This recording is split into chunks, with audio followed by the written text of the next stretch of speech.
Hello students, welcome back to my YouTube channel CS and IP Tutorials.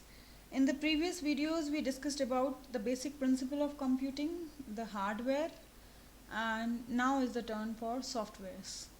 And since childhood we have studied that softwares is all untangible items of the computer system. This is a layman definition. Going into the depth of softwares, talking about the precise definition of what a software is, it is the instructions that we give to the computer system to tell how to perform computation, how to operate the data. हमने starting में देखा था in the principle of computing that computer takes input in two forms, that is the data which is to be computed and the instructions about how to compute, yeah, how to operate that data. So that second part is your software. And even talking in the more depth, software is a collection of interrelated programs. अब थोड़ा सा इस बात पे चर्चा कर लेते हैं कि ये programs क्या हैं and how these are interrelated. So let me show you an example. Suppose I'm opening any software from my computer system. Let's say open Excel. तो जैसे मैंने Excel खोला and now here I am having various menus. File menu है जहाँ से मेरे को अगर कोई अपनी फाइल ओपन करनी है तो for that purpose the file menu is there. Then I have this, let's say I want to insert some chart or I want to insert some picture in my Excel sheet, या फिर मेरे को कोई formula apply करना है. तो ये सब छोटी छोटी टास्क हैं जो आपस में इंटर रिलेटेड हैं, which are serving the purpose of this software, that is spreadsheet maintenance. अब ये जो डिफरेंट टास्क हैं, these all task are having some set of instructions to be executed in order to be performed. और वो जो set of instructions हैं are the individual programs. वो सब इंडिविजुअल इंडिपेंडेंट प्रोग्राम्स हैं. उनको जब हम कोलैबोरेट कर देते हैं, कंबाइन कर देते हैं, तो मेरा पूरा एक ये सॉफ्टवेयर बन के तैयार हो जाता है, जिसको आप सब जानते हैं माइक्रोसॉफ्ट एक्सेल के नाम से. Similarly every software is a collection of inter related programs.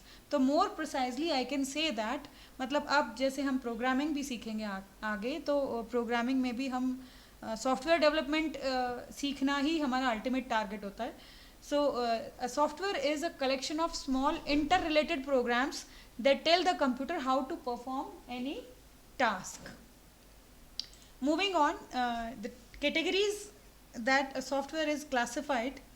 तो तीन ब्रॉड कैटेगरीज, ब्रॉडली क्लासिफिकेशन जो है मेरी सॉफ्टवेयर की, it is system software, application software and utility software. System software is the software that is essentially required to run the computer system. अब जैसे अगर मैं बोलूँ कि मैंने एक कंप्यूटर ख़रीदा और उसमें विंडोज़ इंस्टॉल्ड नहीं है, if Windows is not installed there then I cannot use that computer system. ऐसा पॉसिबल ही नहीं है कि मैंने एक कंप्यूटर असेंबल करके तैयार कर लिया, उसमें विंडोज़ इंस्टॉल नहीं किया और मैं चाह रही हूँ कि मैं उसमें माइक्रोसॉफ्ट ऑफिस इंस्टॉल करूँ और अपना काम करूँ. पॉसिबल ही नहीं. मेरे को पहले विंडोज़ इंस्टॉल करनी पड़ेगी, and Windows is nothing just an example of your operating system. तो operating system is the essential software जो कि आपको रिक्वायर्ड है. You have to install it on your computer system to use it. अब जब हम बात करते हैं अपने दूसरे जो मेरी कैटेगरी है, language processor of the system software, तो देखो जो मेरा ये ऑपरेटिंग सिस्टम है, okay, it is essentially required to run the computer system, लेकिन ऑपरेटिंग सिस्टम भी जो है वो किसी ना किसी, that is also a set of instructions, और जो भी इंस्ट्रक्शंस मैंने लिख रखी हैं वो सब यूज़र फ्रेंडली लैंग्वेज में होंगी. I cannot give input to the computer system in machine language, ना ही डेटा ना ही इंस्ट्रक्शंस. जो दो मेरे इनपुट फॉर्म्स थे, दोनों इनपुट फॉर्म में से किसी भी इनपुट को मैं मशीन लैंग्वेज में नहीं प्रोवाइड करवा सकती, because I as a human being don't know machine language. Obviously nobody knows, ठीक है, we cannot work in that language, we are not machines at least. तो अब मेरे को, और कंप्यूटर जो है वो मेरी लैंग्वेज नहीं समझेगा, मैं चाहे इंस्ट्रक्शन दूँ या मैं डेटा दूँ. लेट्स सपोज मैंने कंप्यूटर को बोला कि 3+5 कैलकुलेट करके बताओ मुझे, हिंदी में बोल रही हूँ तो भी नहीं समझेगा. अगर मैं बोलूँगी add 3 and 5 and give me the result, तो भी नहीं समझेगा. whatever language I choose, that language is to be translated into machine language, then only the computer can understand it and operate on it. तो जो ये जो instructions मैंने user friendly language में दी हैं, इन इंस्ट्रक्शंस को जो ट्रांसलेट करेगा मेरा software, that is your language processor. तो अगर मैं बोलूँ कि जो दो सॉफ्टवेयर मेरे को असेंशियली रिक्वायर्ड है to run the computer system is operating system and language processor. इनके बारे में डिटेल में भी थोड़ा सा बात करेंगे. Moving on to the next category, that is application software. Application softwares वो होते हैं जो किसी एक पर्टिकुलर टास्क को जैसे ठीक है, सिस्टम सॉफ्टवेयर तो मेरे को कंप्यूटर को यूजेबल करके दे देगा. अगर मैंने सिस्टम सॉफ्टवेयर इंस्टॉल कर लिया तो now I can use the computer system. लेकिन यूज़ करूँगी किस लिए? किसी ना किसी टास्क को परफॉर्म करने के लिए यूज़ करूँगी ना. Let's suppose I want to watch a movie, I want to play songs, या I want to do documentation, या मुझे ईमेल सेंड करनी है, रिसीव करनी है, या एनीथिंग. मैं किसी ना किसी टास्क को परफॉर्म करने के लिए ही कंप्यूटर सिस्टम को यूज़ करूँगी. तो वो एक टास्क स्पेसिफिक जो हो जाता है, that is my application software, जिसको जनरली हम एब्रीविएट करते हैं as apps. And these application softwares, अभी जो मैंने आपको ये माइक्रोसॉफ्ट एक्सेल खोल के दिखाया, this is also an application software. मैं किसी पर्टिकुलर टास्क के लिए उसको यूज़ कर रही हूँ, and that is spreadsheet processing. Documentation के लिए यूज़ कर रही हूँ तो वो मेरा MS वर्ड हो जाएगा, या नोट पैड हो जाएगा, या वर्ड पैड हो जाएगा. मेरे को पेंटिंग्स बनानी है, MS पेंट यूज़ कर सकती हूँ, या फ़ोटोशॉप यूज़ करूँगी. फ़ोटो एडिट करनी है तो फ़ोटोशॉप यूज़ करूँगी. So these all are your applications जो कि अलग अलग टास्क को परफॉर्म कर रही हैं as per the need of the user. अब वो यूज़र पर डिपेंड करता है, यूज़र क्या करना चाहता है वही एप्लीकेशन वो इंस्टॉल कर लेगा.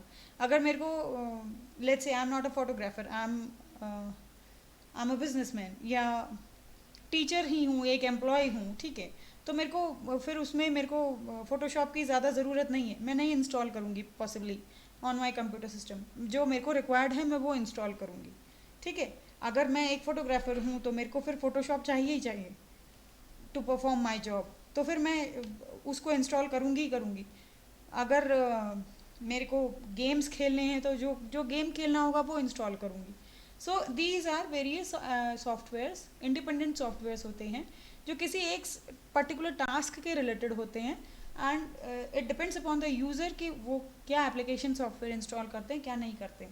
ठीक है. And these application softwares are broadly classified as general purpose and special purpose.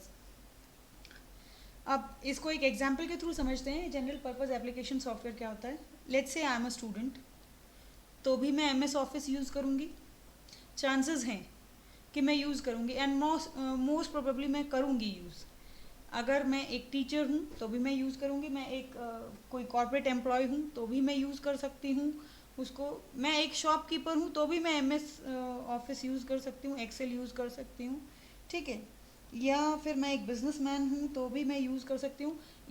मोटे तौर पे आप कह सकते हैं कि MS ऑफिस वो सॉफ्टवेयर पैकेज है जो almost every person can use, या you can say which can serve, which can cater the requirements of general public. तो इस कैटेगरी में जो सॉफ्टवेयर्स आएंगे they are known as your general purpose application softwares. Special purpose application software वो होते हैं जो टेलर मेड होते हैं according to the needs and requirements of some particular person और ऑर्गेनाइजेशन. फॉर एग्जाम्पल, अब एक और एग्जाम्पल ले लेते हैं. मैं एक वेब बेस्ड एप्लीकेशन की बात करती हूँ. चलो, वेब बेस्ड एप्लीकेशंस में हम ईमेल्स यूज़ कर रहे हैं. ईमेल जैसे ये जीमेल का जो सॉफ्टवेयर है, गूगल क्रोम है. गूगल क्रोम तो चलो वेब ब्राउज़र है. जीमेल की अगर मैं बात करूँ तो it is a web based application software, and this is usable by almost everyone.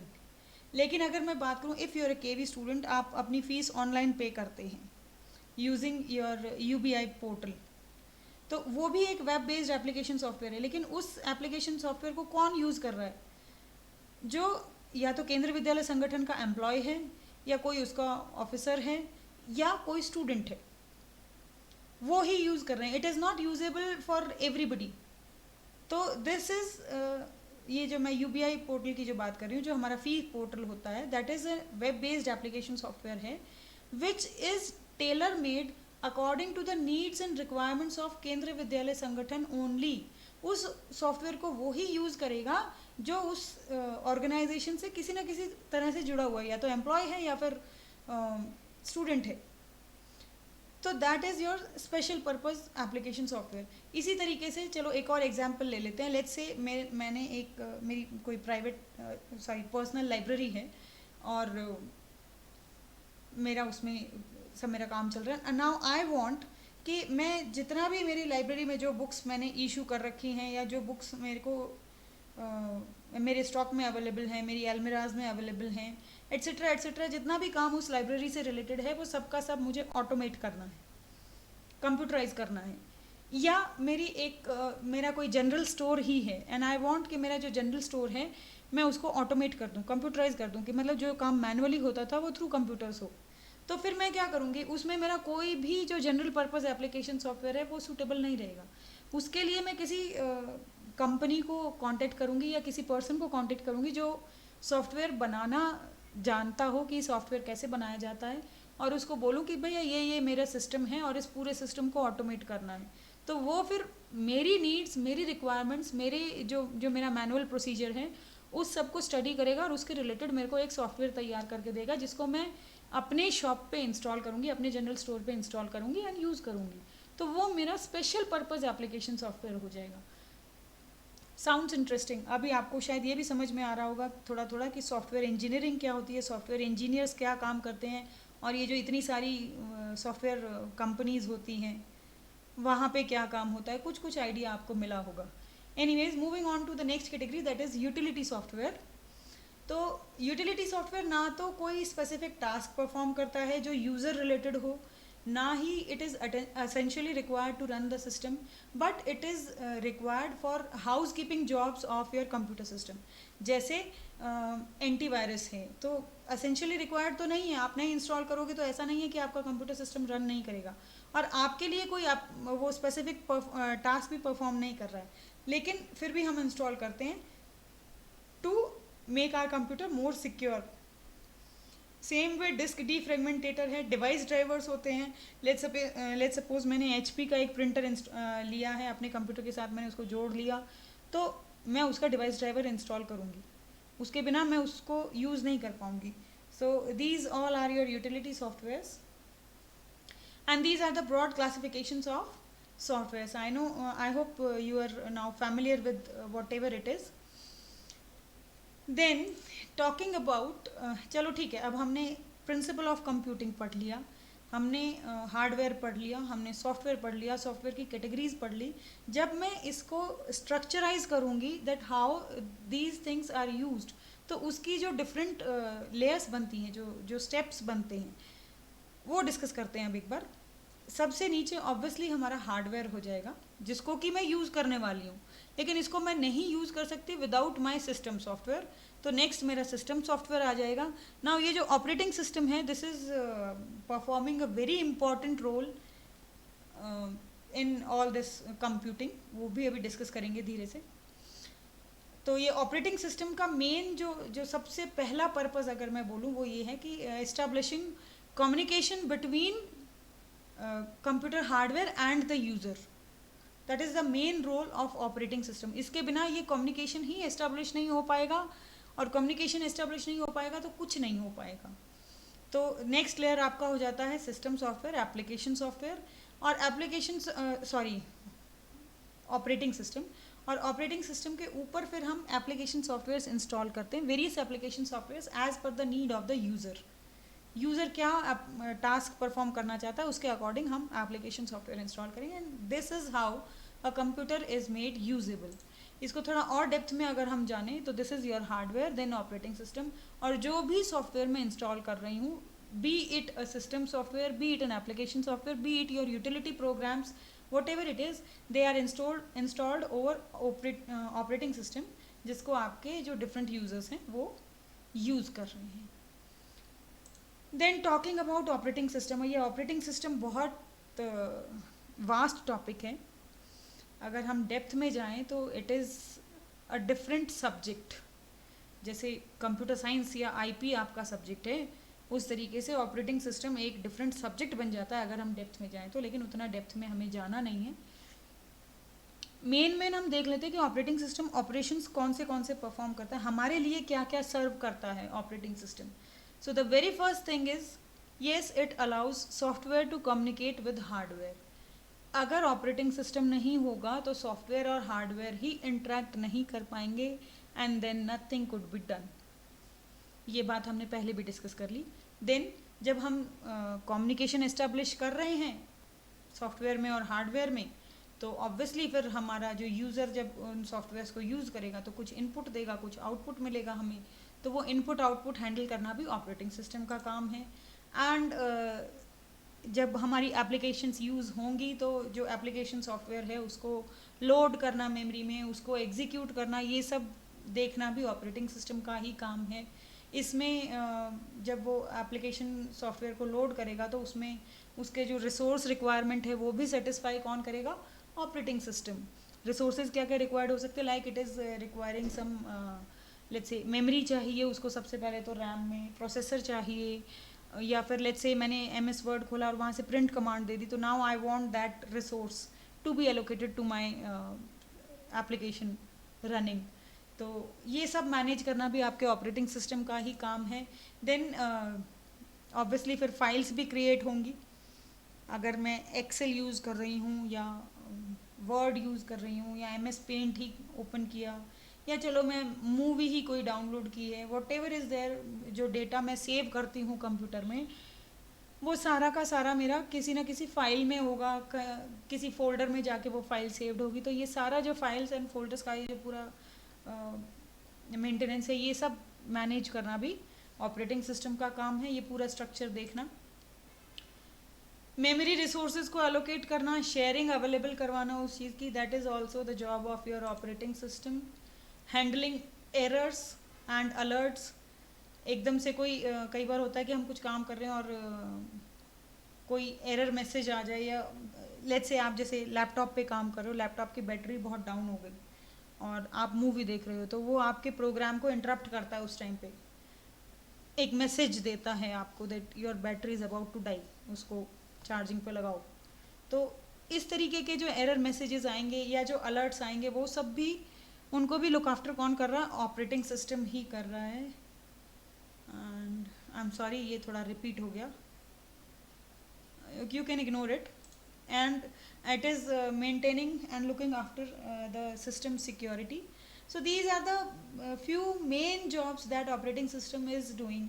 Operating system आप एक तरीके से यूँ समझ लीजिए कि कंप्यूटर में जो कुछ भी हम परफॉर्म कर रहे हैं, somewhere operating system is involved in all that. And then talking about, अब आजकल हम मोबाइल्स बहुत यूज़ करने लग गए हैं equivalent to your computer। मतलब जो पहले तो मोबाइल्स होते थे वो कीपैड वाले, बटन वाले, उसमें ज़्यादा काम नहीं होता था, बस बात कर ली उतना ही था, फ़ोन मिला लिया, बात कर ली, काट दिया, दैट्स इट। ज़्यादा किया तो फिर धीरे धीरे उसको थोड़ा सा हमने मॉडिफाई किया, तो हम फ़ोटोज़ क्लिक करने लग गए उसमें, और अब मॉडिफाई करते करते हम इस लेवल पे आ गए हैं कि हम जो काम एक डेस्कटॉप कंप्यूटर से या लैपटॉप से कर सकते हैं, ऑलमोस्ट वो सारे काम हम अपने मोबाइल फ़ोन से भी कर सकते हैं। So your mobile phone is nothing but you can say it is another computer, and that's why we need to study about mobile system organization। और बहुत ज़्यादा डेप्थ में नहीं जाएंगे इसके मोबाइल सिस्टम की। अगर मैं हार्डवेयर की बात करूँ तो अब मोबाइल में थोड़ा सा डिफरेंस इसलिए आ जाता है क्योंकि जो मोबाइल का एक बेसिक पर्पज़ है टू मेक कॉल्स, उसको हमें देखना है। And second thing, mobile is not fixed, ये वायरलेस डिवाइस है। तो वायरलेस डिवाइस है तो वो वायरलेस डिवाइस के रिलेटेड जो भी कंसर्न्स होंगे वो सब भी देखने हैं। दैट्स वाई आपका ये नीचे वाला पार्ट आ गया। SIM card, you very well know, आपका एक सिम कार्ड डलता है तभी आप मोबाइल फ़ोन को यूज़ कर पाते हो। देन अब सबसे पहले आ गई बैटरी। तो बैटरी मैनेजमेंट हमारा रहेगा क्योंकि हम कहीं से वायर लगा के तो हम इसमें कोई करंट नहीं प्रोवाइड कर रहे हैं, तो ये बैटरी बैकअप से ही मेरा मोबाइल काम करता है, तो बैटरी मैनेजमेंट आ गया। जो मोबाइल सिग्नल्स रिसीव करता है दे आर रेडियो सिग्नल्स, मतलब जो भी हम कहते हैं ना कि अभी नेटवर्क नहीं आ रहा है, टावर नहीं आ रहे हैं ठीक से। सो वो जो टावर से जो वो सिग्नल्स रिसीव कर रहा है वो रेडियो सिग्नल्स हैं। ये आगे जब हम नेटवर्किंग पढ़ेंगे उस तब ज़्यादा अच्छे से पढ़ेंगे।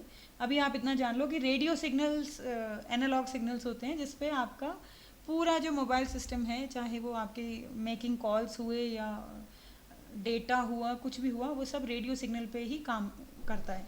तो ये रेडियो सिग्नल मैनेजमेंट मेरे को फिर रिक्वायर्ड है। ट्रांसमीटर रिसीवर उसका रहेगा, रेडियो सिग्नल को जो रिसीव करेगा या ट्रांसमिट करेगा। Talking about the CPU of mobile system, तो सीपीयू में मेरे 3 चीज़ें आ जाती हैं। एप्लीकेशन प्रोसेसर, जो आपकी एप्स जो आप मोबाइल पर रन कर रहे हो वो मैनेज करने के लिए आपका एप्लीकेशन प्रोसेसर है। Communication processor for establishing communication over phone calls, and graphics processors. आजकल अब हम सब टच स्क्रीन मोबाइल्स रखते हैं और बहुत अच्छे अच्छे उसके ग्राफिक्स डिस्प्ले होते हैं, तो वो एक फिर मेरा ये एक सब यूनिट हो जाती है, that is graphics processor. And the combination of these 3 units is your CPU. इसमें ये जो आपका एप्लीकेशन प्रोसेसर है, this is the main, you can से दिस इज़ द ALU। ये फ़ोन कॉल्स के लिए हो गया, ये डिस्प्ले के लिए हो गया। Talking about the interface of mobile system, तो उसमें आपका GPS, टच स्क्रीन, कीबोर्ड भी वो टच स्क्रीन से ही रहेगा आपका। You have camera, you have microphone and speaker. Calls maintain करने के लिए हैं ये तो। So this is the basic structure of your mobile and this much is enough for 11th class mobile system organization. ज़्यादा डेप्थ में हमें नहीं जाना।